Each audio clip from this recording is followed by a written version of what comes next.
साल 2097। मानवता ने अब सौरमंडल के बाहर के ग्रहों तक पहुंचने की तकनीक विकसित कर ली थी। वैज्ञानिकों ने केपलर 442b पर एक अजीबोगरीब नीली किरण का संकेत दर्ज किया था। यह संकेत रेडियो वेव्स की तरह नहीं था, बल्कि एक क्वांटम संचार तरंग थी जो प्रकाश के कणों में छुपी सूचना के जरिए भेजी गई थी। Doctor Aryan Malhotra, interstellar mission के प्रमुख वैज्ञानिक, और उनकी टीम ने संदेश को डिकोड करने का प्रयास किया। महीनों की मेहनत के बाद उन्होंने जाना कि यह संदेश बाइनरी कोड में था, जिसमें ब्रह्मांडीय भौतिकी के कुछ मूलभूत नियमों की जानकारी थी, लेकिन उसमें एक ऐसा समीकरण भी था जो हमारी भौतिकी को चुनौती दे रहा था। अंतरिक्ष यान अग्निबाण 1 को केपलर 442b की ओर रवाना किया गया।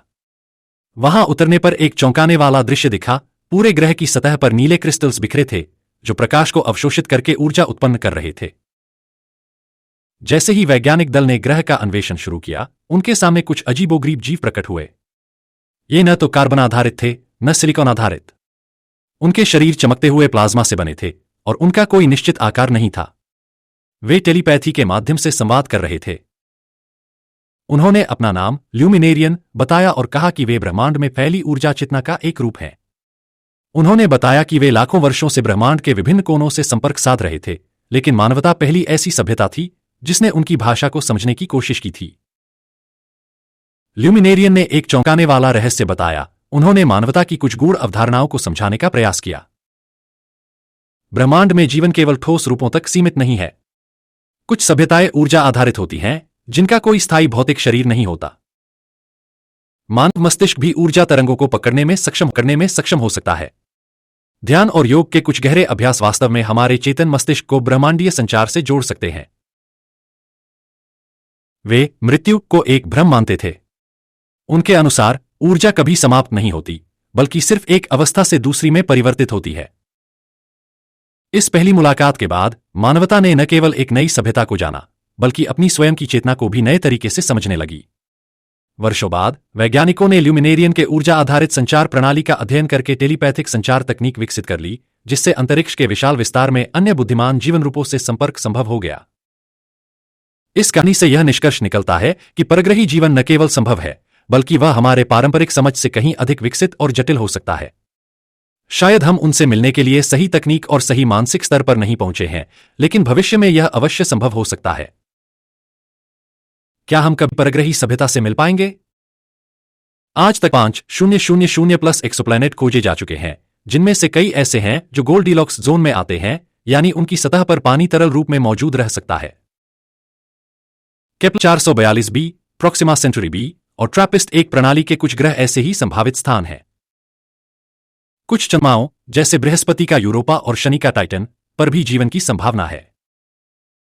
धरती पर जीवन कार्बन आधारित है, लेकिन परग्रही जीवन अन्य तत्वों जैसे सिलिकॉन, अमोनिया या प्लाज्मा पर आधारित हो सकता है। पृथ्वी पर कुछ चरमजीवी एक्सट्रीमोफाइल्स पाए जाते हैं जो जहरीली गैसों, भारी विकिरण या -200 डिग्री सेल्सियस से 400 डिग्री सेल्सियस तक के तापमान में भी जीवित रहते हैं। इसका मतलब है कि अन्य ग्रहों पर भी जीवन अलग परिस्थितियों में पनप सकता है। सर्च फॉर एक्स्ट्राटेरेस्ट्रियल इंटेलिजेंस सेती पिछले कई दशकों से आकाशगंगा में बुद्धिमान संकेतों की खोज कर रहा है। 1977 में वाओ सिग्नल एक रहस्यमय रेडियो सिग्नल मिला, लेकिन उसका स्रोत अज्ञात रहा। हाल ही में breakthrough listen project breakthrough listen ने कुछ रहस्यमयी संकेतों की खोज की है। यदि परग्रही सभ्यता हमसे बहुत अधिक उन्नत है, तो वे रेडियो तरंगों से परे किसी और विधि से संपर्क कर सकते हैं, जैसे क्वांटम एंटेंगलमेंट संचार, जहां प्रकाश के दो कण बिना किसी विलंब के संपर्क कर सकते हैं। गुरुत्वाकर्षण तरंगें जो अंतरिक्ष समय में कंपन पैदा कर सकती हैं और दूरदराज तक यात्रा कर सकती हैं। कुछ वैज्ञानिक मानते हैं कि जीवन सिर्फ 3 भौतिक आयामों 3D तक सीमित नहीं हो सकता। क्या परग्रही जीवन उच्चायाम हायर डायमेंशंस में विकसित हो सकता है? क्या वे ऊर्जा आधारित या प्लाज्मा जैसी अवस्था में हो सकते हैं? आधुनिक न्यूरोसाइंस के अनुसार मानव मस्तिष्क एक क्वांटम सिस्टम की तरह व्यवहार करता है। कुछ शोधकर्ता मानते हैं कि उन्नत सभ्यताएं कलेक्टिव माइंड सामूहिक चेतना के रूप में कार्य कर सकती हैं।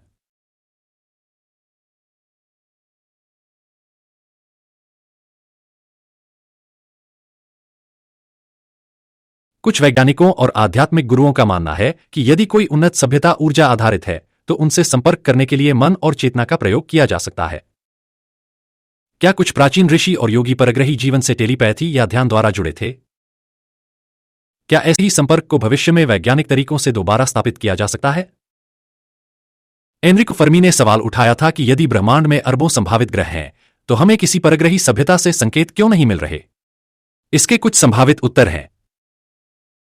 वे बहुत दूर हैं, प्रकाश की गति की सीमा के कारण हम उनसे संपर्क नहीं कर पा रहे। वे हमें देख रहे हैं, पर संपर्क नहीं कर रहे, जैसे हम जंगल में जानवरों को देखते हैं, पर उनसे बात नहीं करते।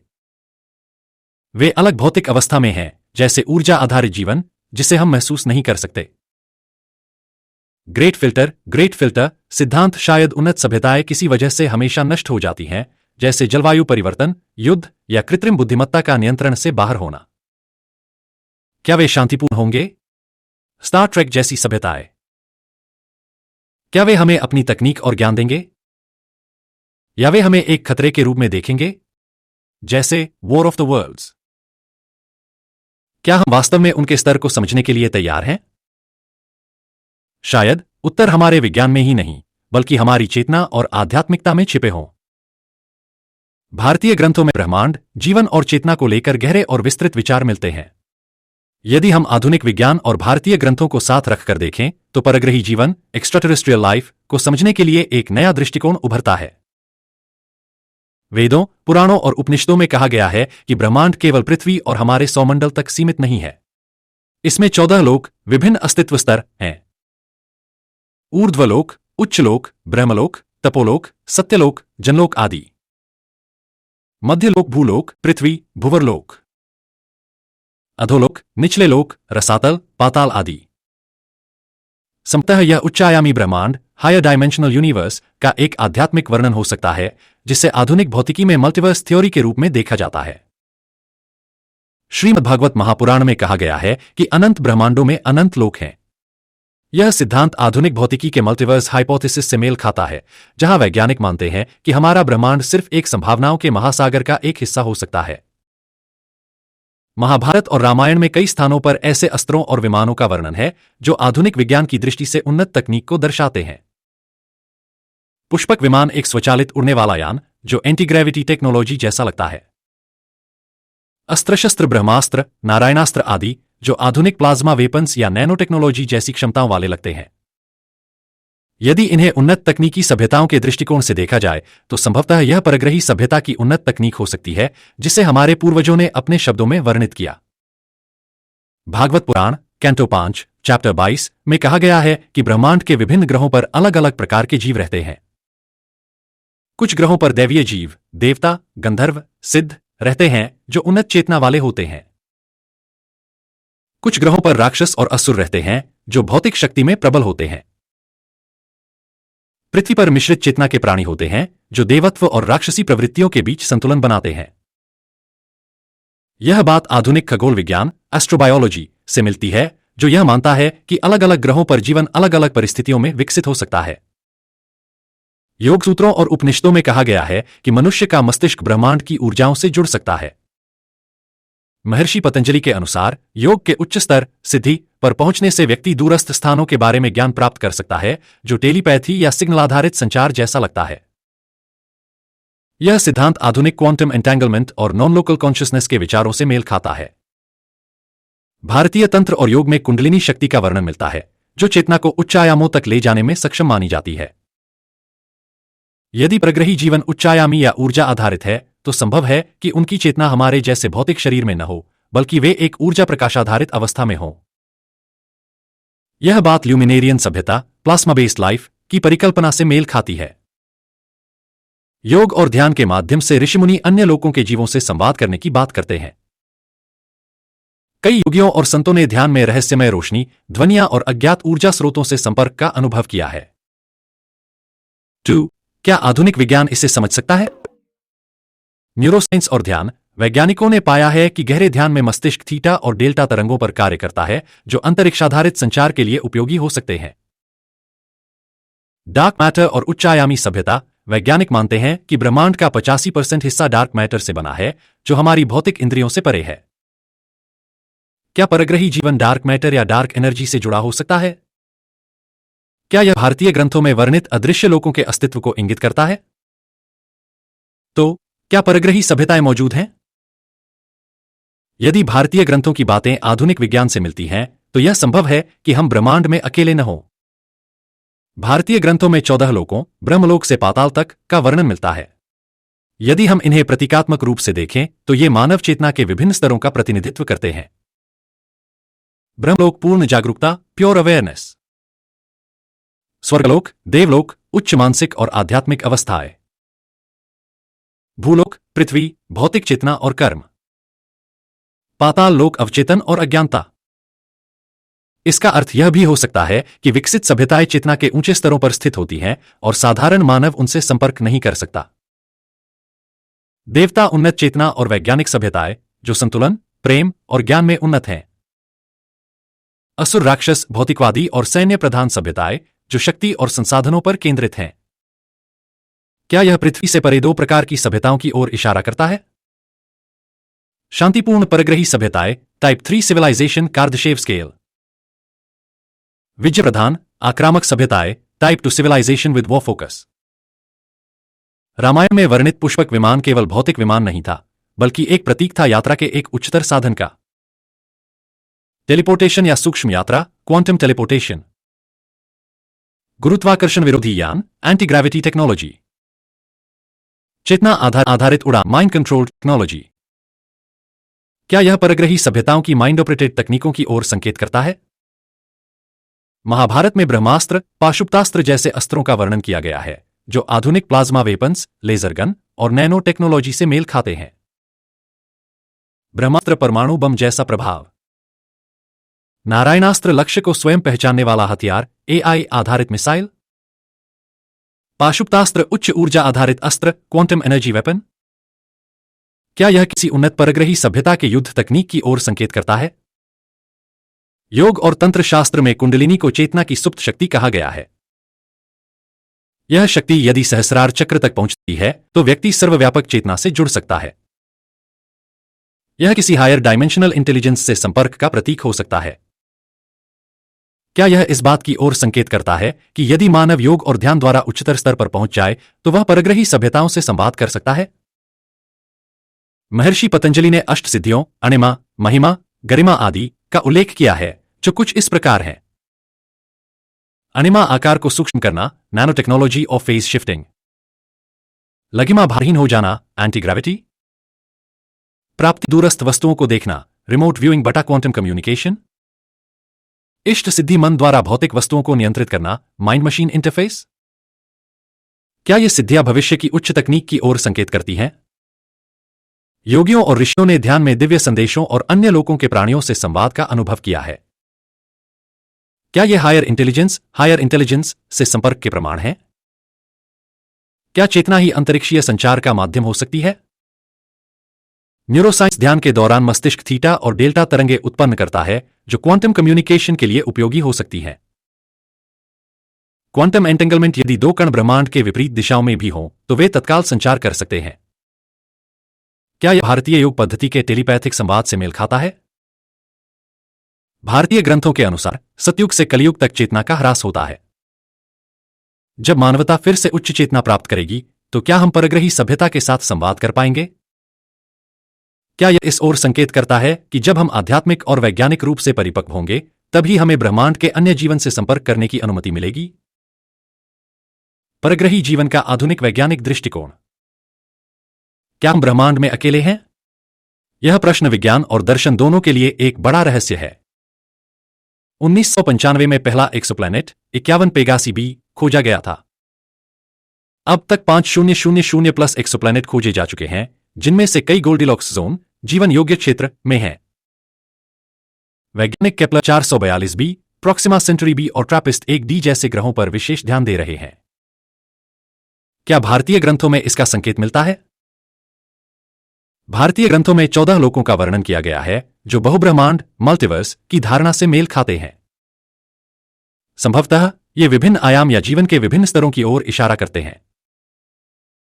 1961 में वैज्ञानिक फ्रैंक ड्रेक ने एक समीकरण दिया, जो बताता है कि ब्रह्मांड में बुद्धिमान जीवन की संभावना कितनी है। NRCDOT FPCDOT ने CDOT FL CDOT AFE CDOT F_C CDOT L। जहां नए तारे बनने की दर, तारों के चारों ओर ग्रहों की संभावना, उन ग्रहों की संख्या जो जीवन योग्य हो सकते हैं, उन ग्रहों पर जीवन उत्पन्न होने की संभावना, बुद्धिमान जीवन विकसित होने की संभावना, तकनीकी रूप से उन्नत सभ्यता बनने की संभावना, ऐसी सभ्यताओं की औसत जीवन अवधि। यदि हम इन कारकों को देखें तो ब्रह्मांड में हजारों या लाखों बुद्धिमान सभ्यताएं हो सकती हैं। क्या भारतीय ग्रंथों में इसका संकेत मिलता है? ब्रह्मांड अनंत है और जीवन अनंत रूपों में विद्यमान है, यह विचार वेदों और पुराणों में मिलता है। श्रीमद्भागवत में कहा गया है कि अन्य ग्रहों पर भी जीवों के समुदाय हैं जो पृथ्वी से भिन्न हो सकते हैं। पैनस्पर्मिया सिद्धांत, जीवन पृथ्वी पर बाहरी स्रोतों, धूमकेतु, उल्काएं से आया हो सकता है। मिलरूरी प्रयोग 1953 उदास स्माइली पृथ्वी जैसे वातावरण में अमीनो एसिड जीवन के निर्माण खंड बन सकते हैं। हाइड्रोथर्मल वेंट्स सिद्धांत, गहरे समुद्र में रासायनिक प्रतिक्रियाएं जीवन का आधार हो सकती हैं। सिलिकॉन आधारित जीवन, सिलिकॉन बेस्ड लाइफ, पृथ्वी के जीवन में कार्बन प्रमुख है लेकिन सिलिकॉन भी समान रासायनिक गुण रखता है। प्लाज्मा आधारित जीवन, क्या जीवन ऊर्जा के रूप में भी हो सकता है? क्या भारतीय ग्रंथ में इसका संकेत मिलता है? गीता में कहा गया है, न जायते म्रियते वा कदाचिन, आत्मा न जन्म लेती है न मरती है। क्या यह इस ओर संकेत करता है कि जीवन केवल जैविक रूप में नहीं बल्कि ऊर्जा और चेतना के स्तर पर भी हो सकता है? एनरिको फर्मी ने 1950 में यह प्रश्न पूछा, यदि ब्रह्मांड में इतनी अधिक सभ्यताएं हो सकती हैं तो हम उनसे संपर्क क्यों नहीं कर पा रहे? इसके कुछ संभावित उत्तर, वे पहले ही हमसे संपर्क कर चुके हैं। प्राचीन एलियन परिकल्पना, हम उन्हें समझने के लिए बहुत अविकसित हैं। वे हमें अवलोकन कर रहे हैं लेकिन हस्तक्षेप नहीं कर रहे। जू हाइपोथेसिस, वे पूरी तरह नष्ट हो चुके हैं। ग्रेट फिल्टर हाइपोथेसिस, क्या भारतीय ग्रंथों में इसका संकेत मिलता है? महाभारत में देवताओं द्वारा गुप्त अवलोकन का वर्णन है। ऋषियों द्वारा दिव्य संदेश और ब्रह्मांडीय चेतना से संपर्क की बात कही गई है। क्या मानवता परग्रही जीवन से संपर्क कर सकती है? आधुनिक वैज्ञानिक प्रयास, सेती, search for extraterrestrial intelligence, radio तरंगों द्वारा परग्रही सभ्यता की खोज। वाओ सिग्नल 1977 उदास स्माइली, एक रहस्यमय सिग्नल जो शायद परग्रही सभ्यता का संकेत था। फार रेडियो बर्स्ट्स, FRB, अंतरिक्ष में अज्ञात स्रोतों से शक्तिशाली रेडियो तरंगे आ रही हैं। 2. भविष्य में परग्रही संपर्क के लिए संभावित तरीके, क्वांटम कम्युनिकेशन, टेलीपैथी और क्वांटम एंटेंगलमेंट के माध्यम से संपर्क, मशीन लर्निंग और AI, परग्रही संदेशों को डिकोड करने के लिए AI का उपयोग, मनोवैज्ञानिक और चेतना आधारित अनुसंधान, क्या ध्यान और योग के माध्यम से परग्रही सभ्यताओं से संपर्क संभव है? क्या भारतीय ग्रंथों में इसका संकेत मिलता है? योग सूत्रों में दूरस्थ संचार, टेलीपैथी और ब्रह्मांडीय चेतना से संपर्क का वर्णन मिलता है। महर्षि पतंजलि ने बताया कि गहरे ध्यान में मनुष्य ब्रह्मांड के गूढ़ रहस्यों तक पहुंच सकता है। भारतीय ग्रंथों का गूढ़ ज्ञान केवल पौराणिक कथाएं नहीं बल्कि उन्नत विज्ञान के प्रतीक हो सकते हैं। क्या हम इन विचारों से नई तकनीकी क्रांतियों का आधार बना सकते हैं? महर्षि पतंजलि के योग सूत्रों में दूर संवेदन, रिमोट सेंसिंग और टेलीपैथी का वर्णन है। गीता में श्री कृष्ण कहते हैं कि मैं सबके हृदय में स्थित हूं, जो कलेक्टिव कॉन्शियसनेस का संकेत हो सकता है। नया विचार, यदि मानव मस्तिष्क और ब्रह्मांडीय चेतना के बीच कोई संबंध हो तो क्या हम चेतना आधारित संचार प्रणाली विकसित कर सकते हैं? यह प्रणाली क्वांटम एंटेंगलमेंट और न्यूरल सिग्नलिंग पर आधारित हो सकती है। यदि परग्रही सभ्यताएं हमसे तकनीकी रूप से उन्नत हैं तो हो सकता है कि वे रेडियो सिग्नल के बजाय चेतना के माध्यम से संचार कर रही हों। क्या हम योग और ध्यान की उच्चतम अवस्था में पहुंचकर ऐसे संचार का अनुभव कर सकते हैं? संभावित तकनीकी अनुप्रयोग, क्वांटम न्यूरो इंटरफेस एक हेलमेट या डिवाइस जो मस्तिष्क की तरंगों को ब्रह्मांडीय संकेतों से जोड़ सके। माइंड टू माइंड कम्युनिकेशन, ब्रह्मांड में कहीं भी स्थित बुद्धिमान जीवन के साथ चेतना आधारित वार्तालाप। भारतीय योग परंपरा में कहा जाता है कि कुंडलिनी शक्ति के जागरण से व्यक्ति उच्च चेतना से जुड़ सकता है। सहस्रार चक्र, क्राउन चक्र को ब्रह्मांडीय संचार द्वार माना जाता है। महर्षि अष्टावक्र ने कहा कि चेतना की गहराई में जाने पर संपूर्ण ब्रह्मांड प्रकट होता है। नया विचार। क्या कुंडलिनी जागरण के दौरान मस्तिष्क एक विशेष प्रकार की क्वांटम तरंगें उत्पन्न करता है जो अन्य सभ्यताओं से संवाद कर सकती हैं? क्या ब्रह्मांडीय चेतना के साथ जोड़ने के लिए ध्यान और प्राणायाम एक चेतन एंटीना, कॉन्शियसनेस एंटेना की तरह कार्य कर सकते हैं? क्या परग्रही सभ्यताएं भी ध्यान और मानसिक ऊर्जा के माध्यम से संवाद करती हैं? संभावित तकनीकी अनुप्रयोग। कुंडलिनी न्यूरोथेरेपी मस्तिष्क के गामा और थीटा वेव्स को परग्रही संपर्क के लिए अनुकूलित करना। मेडिटेशन ड्रिवन एआई जो उच्च चेतना को समझ सके और ब्रह्मांडीय संकेतों का अनुवाद कर सके। रामायण में वर्णित पुष्पक विमान मन की शक्ति से नियंत्रित किया जाता था। महाभारत में रावण के 100 पुष्पक विमान और अन्य दिव्य यंत्रों का उल्लेख है। ऋग्वेद में कहा गया है कि ऋषि अपनी चेतना को ब्रह्मांड में कहीं भी भेज सकते हैं। नया वार। क्या गुरुत्वाकर्षण विरोधी ऊर्जा, एंटी-ग्रेविटी एनर्जी से संचालित अंतरिक्ष यान संभव है? क्या हम मानसिक तरंगों द्वारा नियंत्रित अंतरिक्ष यात्रा प्रणाली बना सकते हैं? क्या भारतीय ग्रंथों में वर्णित विमान Clarke technology, Arthur C Clarke, any sufficiently advanced technology is indistinguishable from magic का एक उदाहरण है? संभावित तकनीकी अनुप्रयोग। ग्रेविटी न्यूरल लिंक टेक्नोलॉजी मस्तिष्क की तरंगों द्वारा नियंत्रित उड़ान प्रणाली। इंटरडिमेंशनल ट्रैवल पोर्टल ब्रह्मांड के विभिन्न लोकों या आयामों के बीच यात्रा करने की तकनीक। वैदिक ज्योतिष केवल भविष्यवाणी नहीं बल्कि ब्रह्मांडीय ऊर्जा गणना प्रणाली है। भारतीय ग्रंथों में नक्षत्रों और ग्रहों के प्रभाव को गहराई से समझाया गया है। महाभारत में कर्ण के जन्म के समय की गणना की गई थी जो अत्यधिक सटीक थी। नया विचार। क्या वैदिक ज्योतिष स्पेस-टाइम मैपिंग का एक प्रारंभिक संस्करण हो सकता है? क्या परग्रही सभ्यताएं क्लासिकल नेविगेशन के बजाय ज्योतिषीय ऊर्जा पैटर्न का उपयोग कर सकती हैं? क्या हम ज्योतिराधारित स्पेस मैपिंग सिस्टम विकसित कर सकते हैं? संभावित तकनीकी अनुप्रयोग। स्पेस टाइम ज्योतिषीय गणना प्रणाली, astrological space time calculation system जो ग्रहों और नक्षत्रों के आधार पर स्पेस ट्रैवल मार्ग सुझाए। ग्रहों की ऊर्जा तरंगों का उपयोग, planetary energy waves for space navigation जो अंतरिक्ष यात्रियों को ब्रह्मांड में दिशा निर्देशित कर सके। आयुर्वेद और योग में प्राण ऊर्जा का उल्लेख है जो ब्रह्मांडीय स्रोतों से आती है। रामायण में संजीवनी बूटी के माध्यम से जीवन को पुनः स्थापित करने का उल्लेख है। महाभारत में अश्विनी कुमारों द्वारा चिकित्सा चमत्कार का वर्णन है। नया विचार। क्या परग्रही सभ्यताएं ऊर्जा चिकित्सा, एनर्जी हीलिंग और नैनोमेडिसिन का उपयोग कर सकती हैं? क्या हम प्राण ऊर्जा को क्वांटम स्तर पर समझकर नई चिकित्सा